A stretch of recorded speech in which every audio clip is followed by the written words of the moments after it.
Kazibari heritage স্টেটে আপনাদেরকে স্বাগত। আমরা পুরনো ঢাকা এবং কাজী হাভেলির ইতিহাসকে একটি ভিন্ন আঙ্গিকে উপস্থাপন করেছি।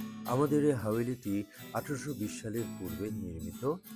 এটি অন্দর বাহিরমহল, নৌকার ঘাট, বিস্তীর্ণ বাগান এবং লাঠিয়ালদের প্রবেশদ্বার, এভাবে বিশাল এলাকা জুড়ে নির্মিত। অতিথিরা আমাদের এখানে আসেন, তারা আমাদের পুরনো ঢাকার খাবার দাবার, এই হাভেলির খানদানি খাবার দাবার এগুলো উপভোগ করেন। ঝাড়বাতির আলোতে বিশাল ডাইনিং টেবিলে বসে তারা এগুলো উপভোগ করে থাকেন। এরপরে তারা পুরো বাড়িটি ঘুরে ঘুরে দেখেন কোন কামরাটি কী ভাবে ব্যবহার হতো, এটার অন্দরমহল, বাহিরমহল, চৌকানা উঠান বা পুরনো প্রাচীন আমলের মসজিদ, সামনে বাগানের অবস্থান ছিল কোথায়, কাঠিয়ালদের ঘর এবং প্রধান প্রবেশ ফটক ইত্যাদি।